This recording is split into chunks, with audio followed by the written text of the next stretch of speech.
I'm trying out the two-tone lipstick because it feels very vampiric and on brand. Welcome back to my channel. I hope you're doing well. I have received and read 2 arcs that revolve around queer romances, Drop Dead by Danielle Bird and Gwen and Art Are Not in Love by Lex Croucher. And I'm here today to review them and tell them if I think they're worth your time. Spoiler, yes, I think so, but if you want to know why, you gotta stick around. So we'll start with the one that I read first, which is Drop Dead by Danielle Bird. If you saw my previous video, my January wrap-up, I already talked a little bit about this and I showed off this gorgeous cover, but I'm here to give a bit more of an in-depth review today. So this is about Ethan Jimenez, who's a vampire hunter, and Simon Childs, who's a newly turned vampire. When Simon bites Ethan, he turns Ethan into his servitor, meaning Ethan is unable to harm him and is bound to protect him. And since Simon is brand new to this whole vampire thing, Ethan is the one who has to show him the ropes, and sort of teach him how to be a vampire. And as they spend more time together, they start to catch feelings for one another, which only complicates things even more. Now, I'm a huge vampire fan, and getting into What We Do in the Shadows and Interview with the Vampire, the TV show, this past year, it's only pulled me deeper into my love for these creatures of the night. Creature of the night. So I was so excited to read this, and especially because it's a vampire hunter romance, which I absolutely love, and it absolutely delivered. So it's written in split point of view between Ethan and Simon, with occasional chapters from Bill's point of view, who is sort of Ethan's like adoptive mother figure and also a complete badass. So the split POV really makes like watching the evolution of their relationship so much fun, because you get it from Ethan's side, who is like staunchly hates vampires, and then it's like, oh no, he's falling in love with one, and Simon, who at the start of the novel is just a complete mess. And it's just really nice to see them help one another grow in their own respective ways. Definitely one of the strengths of this book is how like strong each of their voices are, and distinct. So even if I hadn't like caught that the point of view had switched, I could just read a few sentences and usually like pick up on the fact that, oh, it's Simon speaking now, or oh, we switched back to Ethan's perspective, which is something that I really struggle with when I'm writing. So when it's done well in a book, I like pick up on it super quickly and I'm like, oh my gosh, she's done it. Miss Danielle Bird has done it.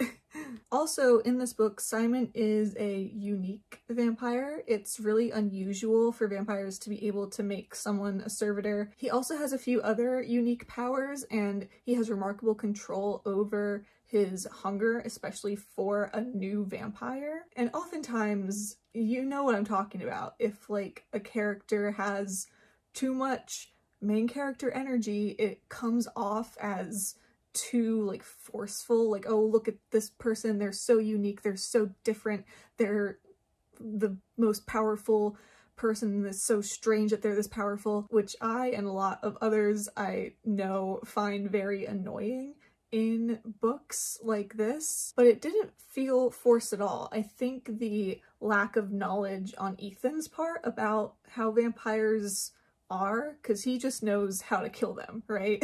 He doesn't know much more beyond that. So his own confusion, despite him like taking the role of like, oh, this is what you're supposed to do and this is how you need to survive and all this sort of stuff. He's encountering this new thing, but he doesn't know how unique it is. And Simon is, of course, brand new to this whole world of paranormal vampires.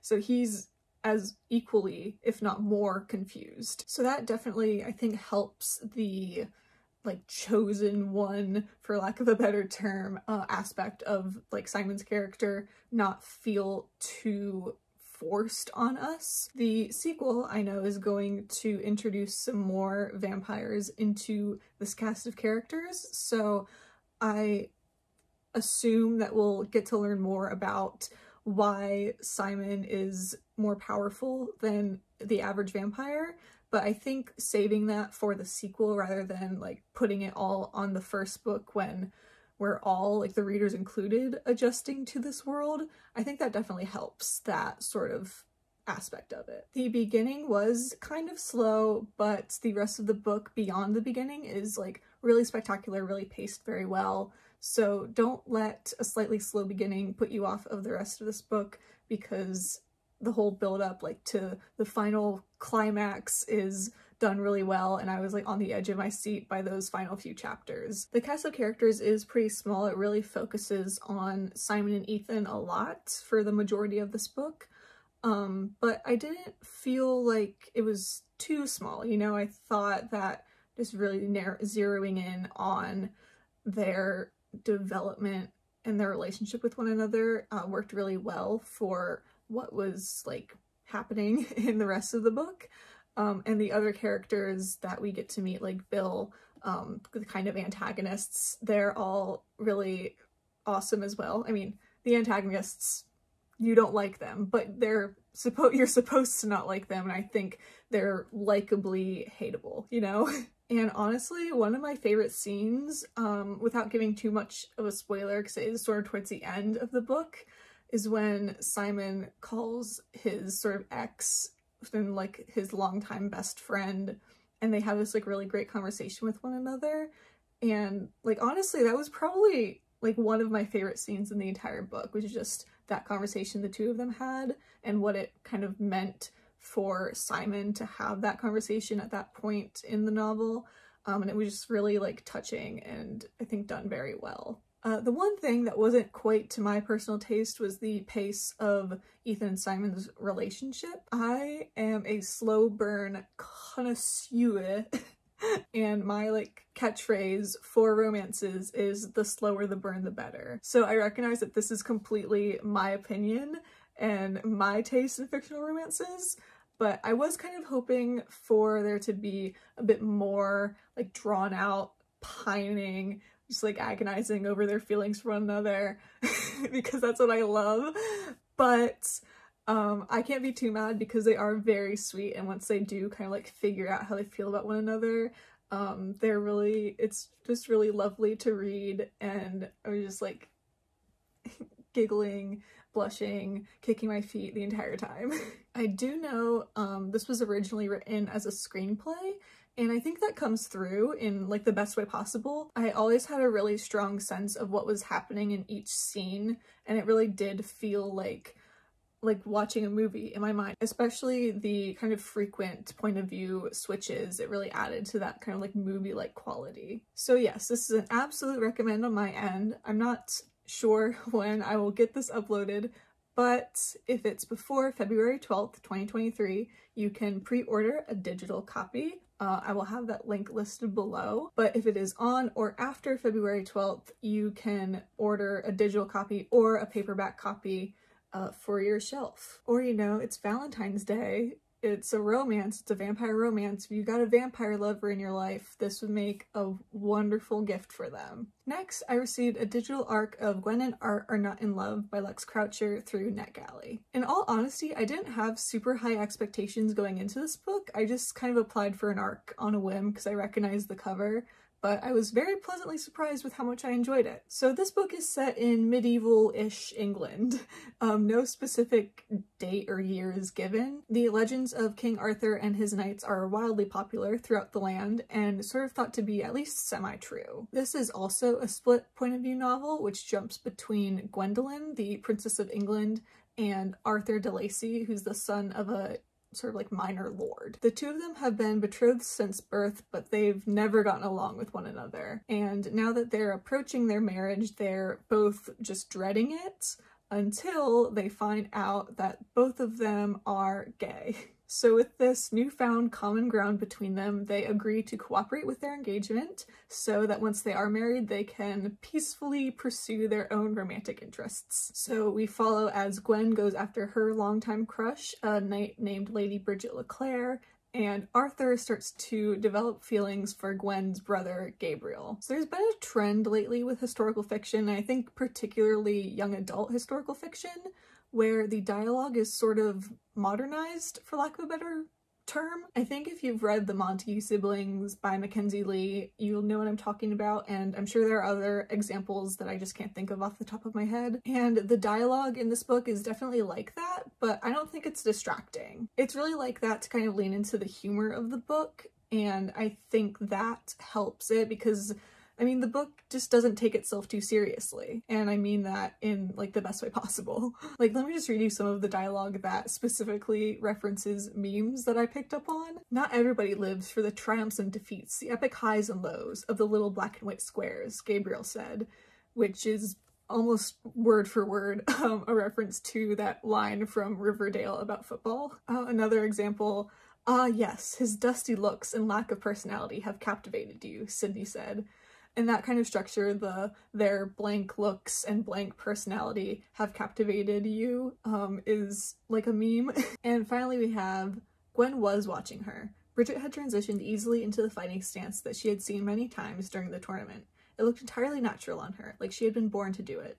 Her eyes were fixed on Gwen's, her expression serious as she waited for Gwen to mirror her movements.